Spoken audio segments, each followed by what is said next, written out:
जवाब दिया, मैं तुम्हें वरदान देता हूं, तुम सोने चांदी में निवास स्थान करना। जब ये सुना कि सोने चांदी में निवास स्थान करना, अरे भैया महाराज के सोने का मुकुट बना है। आज जिस समय महाराज के सोने का मुकुट बना, राजा के सामने एक रूप से प्रणाम किया और दूसरा रूप छुपा करके महाराज के मुकुट में वो कलयुग विराजमान हो गया है।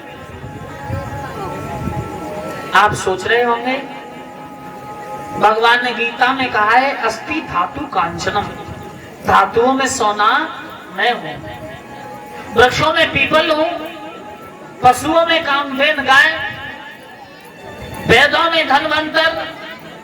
अगर भगवान सोना का रूप हो सकते हैं तो भगवान के ऊपर कलयुग का वास नहीं हो सकता। कि सोना भी दो तरह का होता है महाराज। एक होता है जुआ खेल के पैसा जीत लिया, किसी की बेईमानी करी, कहीं से चोरी करके धन कमा लिया। जो अधर्म के पैसे का सोना या आभूषण खरीदेगा उसमें कलयुग का वास है, और जो मेहनत की कमाई का सोना होता है वो भगवान विष्णु का स्वरूप पूजनीय है। अब आप सोच रहे होंगे कि वो राजा था और राजा के पास अशुभ सोना कहां से आया? तो भीम ने जरासंध को मारा था और जरासंध का मुकुट छीन करके राजकोष में जमा कर दिया, और जिस दिन परीक्षित घर से निकले उस दिन वही मुकुट बांध के गए थे जो जरासंध को मार करके भीम ने छीना। महाराज को भूख लगने लगी, प्यास लगने लगी, और महाराज भूख और प्यास से व्याकुल होकर के पानी की तलाश में जंगल में भटकने लगे। सामने क्या देखा? लोमस ऋषि का आश्रम है। महात्मा की आंखें बंद हैं। महाराज परीक्षित ने देखा, आज तक इतना अपमान किसी ने नहीं किया, इतना अपमान इस महात्मा ने किया। क्यों? अरे हम खाने नहीं, करूप नहीं, इस महात्मा ने हमें देख के आंखें बंद क्यों की हैं? सोचने लगा वो राजा कि हम खाने नहीं, करूप नहीं, और पृथ्वी पर भी संतान नहीं।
See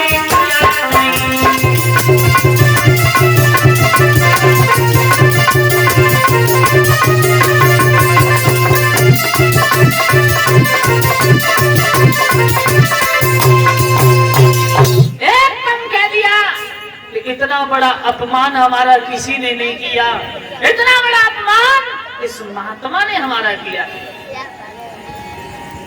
चारों तरफ को देखा, एक मरा हुआ सर्प पड़ा है और उस मृतक सर्प को धनुष की नोक से उठाया और ऋषि के गले में डाल दिया और हस्तिनापुर की ओर चल बसा। उन्हीं के संगी नाम के पुत्र वहां पधारे, छोटे छोटे बालक खेल रहे थे। उनसे पूछा, ये हमारे पिता के गले में सर्प किसने डाला? छोटे छोटे राजकुमार कहने लगे, हस्तिनापुर का राजा परीक्षित आया था और बाबा के गले में सर्प डाल के चला गया। इतना जब सुना, सोचा विचारा नहीं, हाथ में कमंडल लिया और कमंडल लेकर के अरे तब श्राप ऋषि में डालो।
राजा ने जिस समय श्राप दिया और श्राप देने के बाद ऋषि की जिस समय आंखें खुली तो ऋषि राज ने कहा, बेटा ये तूने अनर्थ कर दिया। क्यों? तूने जो श्राप दिया वो अच्छा नहीं किया। क्या कहा? हाँ, और राजा के सर पर कलयुग विराजमान था और ये राजा श्राप देने के योग्य नहीं, संतों का सम्मान करने वाला, अपने से बड़े का आदर करने वाला ये राजा और तूने श्राप दिया कि 7वें दिन तुझे नाग डस लेगा, तेरी मृत्यु हो जाएगी, चलो राजा से क्षमा मांगेगी। और ये चर्चा देवऋषि नारद ने तीनों लोकों में फैलाई कि 7वें दिन महाराज परीक्षित का निधन हो जाएगा। देवता सोच रहे हैं ये बहुत बुरा हुआ। पिंगलाद, छपासुल्क, अंगिरा, भृगु, वशिष्ठ सब ऋषिगण महात्मा हस्तिनापुर की ओर चले। आपने देखा होगा जब कोई ज्यादा बीमार हो और ये पता चले कि भैया 2-4 दिन के मेहमान हैं, तो सब रिश्तेदार आस पड़ोस सब जाते हैं ना कि चलो अंतिम दर्शन करे आगे। तो जब ये पता चला कि राजा भी जाने वाला है, 7 दिन की उम्र है, तो ऋषिगण महात्मा सब राजा के दर्शन करने जाते हैं। राजा ने अपने पुत्र जन्मेजय को राज्य तिलक दिया है और हस्तिनापुर का राज्य अपने पुत्र जन्मेजय को देकर के महाराज परीक्षित सुकुरताल में जाकर के बैठे हैं, बट वृक्ष के नीचे, जहां कोई ऋषि कथा सुनाता है, कोई सत्संग सुनाता है, कोई तरह तरह का ज्ञान श्रवण कराता है। सज्जनों, आज उस समय 12 वर्षीय बालक भगवान सुखदेव जी का पधार्पण हुआ है। महाराज ने सुखदेव जी को प्रणाम किया। सभी ऋषिगण बैठे, सब ऋषिगणों ने प्रणाम सुखदेव को किया है। जहां स्वयं व्यास उनके पिता भी बैठे, तो पिता ने भी पुत्र को प्रणाम किया। महाराज परीक्षित ने पूछा, मैं ये पूछना चाहता हूँ कि आपकी उम्र हजारों वर्ष की और ये सामने से जो बालक आ रहा है इसकी उम्र मात्र 12 साल की, पर तुम इसे प्रणाम क्यों कर रहे हो? अरे व्यास जी, ये तो आपके पुत्र हैं, पर आप प्रणाम क्यों कर रहे हैं? आज उसी समय कहा कि हम इनके ज्ञान को प्रणाम कर रहे हैं, इनकी उम्र से मतलब नहीं। परीक्षित ने सुखदेव को प्रणाम किया है और सुखदेव को प्रणाम करने के बाद साथ ही साथ देखिए